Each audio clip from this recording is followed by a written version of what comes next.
네, 북한이 태영호 공사의 그 탈북에 대해서 비판하는 성명을 내면서요. 네. 이런 표현을 썼습니다. 인간 쓰레기. 네. 굉장히 익숙하시죠?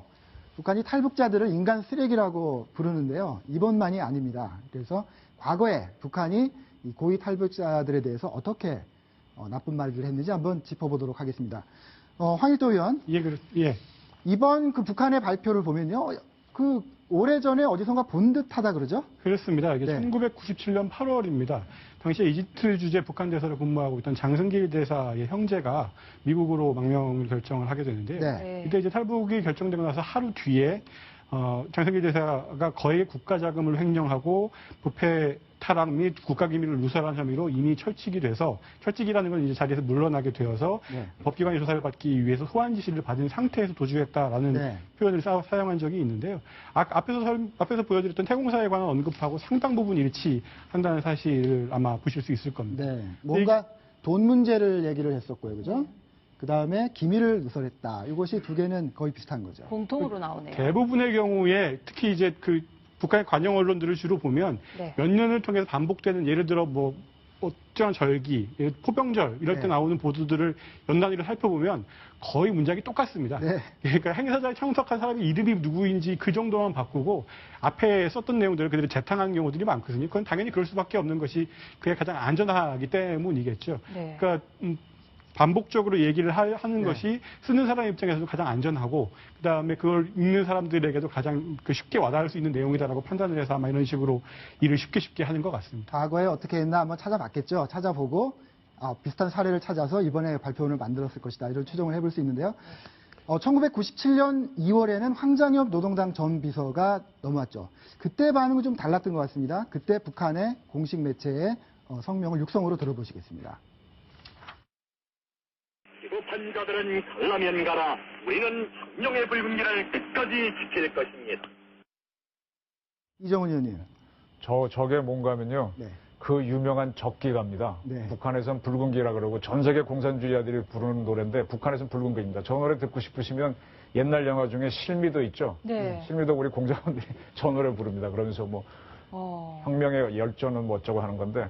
노래로 결국, 논평을 낸 건가요? 비겁한 네. 자면 갈 때. 그렇죠. 그걸 노래 부른 거는 굉장히 당황했다는 얘기죠. 우리는 하나가 될 테니까 그 혁명에서 하기 싫은 비겁한 자는 갈 테면 가라는데 네. 결국 뭐 지금 태영사에 대해서 같은 그런 뉘앙스로 얘기하는 거죠. 지금 네. 아마 북한 보위부하고 당하고는요.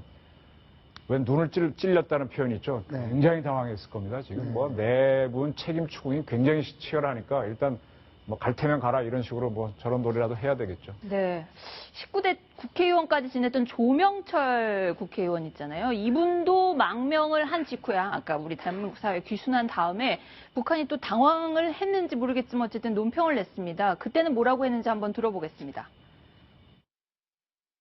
처단 대상에는 전 괴뢰통일교육원 원장 조명철, 추악한 변절자 김용환도 포함될 것이라는 것을 선포한다. 네, 조명철 의원이 네. 탈북한 건 1994년이죠, 그죠? 네. 4년인데 아마 그 뒤에도 비방하는 성명이 있었을 건데 네. 지금 들으신 그 위협은 2012년에 그 탈북자들을 테러한다고 그랬습니다, 북한이. 그러면서 가장 첫 번째 케이스로 조명철 의원을 얘기한 그런 장면이었죠. 네. 이정훈 의원이 그런데 조명철 그 의원 같은 경우에는 자녀들이나 남아있는 그 평양에 남아있는 식구들 있잖아요. 그분들 중에 뭐 아들은 대학 의대를 다닌다는 얘기도 있고요. 뭔가 망명을 했다 그러면 남아있는 가족이 인질 취급돼서 처형되고 굉장히 잔혹한 대우를 받는다고 알려졌는데 그 사람마다 다른 건가요? 사람마다 다릅니다. 이제 부인 같은 경우는 이혼을 하게 되면 북한은 이혼이 자유롭거든요. 네. 이혼하게 되면 처벌 안 받는 경우도 있고 네. 그리고 자녀를 무사히 남겨놓으면 역공작도 할 수 있잖아요. 거꾸로 끌어올 수도 있고 전 정보의 세계는 워낙 다양하기 때문에요. 네. 반드시 처벌하게 되면 이 사람은 점점 더 반복 인사가 될 거 아닙니까? 그건 심리전이니까 그때 성격에 따라 달리할 수 있습니다. 네.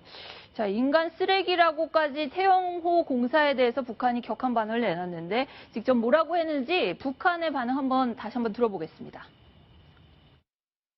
원래 탈북자들은 상상조차 할 수 없는 살인 강도와 절도, 나라 재산 졸지와 배른 배독 행위 등 저지른 가증 악행으로 하여 깨끗한 우리 사회에서는 용서받지 못할 법적 제재 대상으로 고향 사람들과 혈육들로부터도 버림을 받은 인간 쓰레기들이다.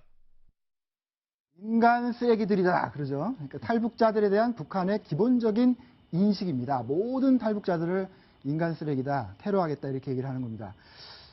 태영호 공사, 한국의 자유를 찾아왔지만 아마 앞으로도 계속 북한의 그런 테러 위협에 시달리지 않을까 싶으네요. 네, 황일도. 예, 그 조명철 의원 얘기가 나와서 말인데요. 조 의원을 예전에 그 인터뷰를 한 적이 있었는데 네. 이분이 넘어오셨을 때도 본인의 신분이 남한에서든 국제사회에든 공개되지 않은 것을 전제로 넘어온 거였는데 당시에 YS 정부가 이러저러한 정치적인 이유로 예. 공개를 해서 본인이 상당히 곤란에 처했었다라는 이야기를 한 기억이 있습니다. 예. 아마 지금 태국공사도 비슷한 심정이 아닐까 싶은 생각이 듭니다. 넘어올 때는 아마 신변이 노출되지 않는 것을 전제로 해서 들어오지 않았을까 싶은데 이러저러한 상황이 전개 때문에 지금 신분이 공개가 되는 바람에 본인도 상당히 지금 힘든 상황이 아닐까 싶은 생각이 듭니다. 네. 자, 북한의 위협 수위 계속 높아지고 있고요. 테러 위협, 특히 이렇게 탈북자들이 발생하고 망명이 발생하면요. 해외, 우리나라 그 한국인들을 대상으로 한 북한의 테러 위협도 높아진다고 하거든요. 이 부분 우리 국민들 잘 인식하고 그 앞으로 저 해외에서는 조심을 하셔야 될 것 같고요.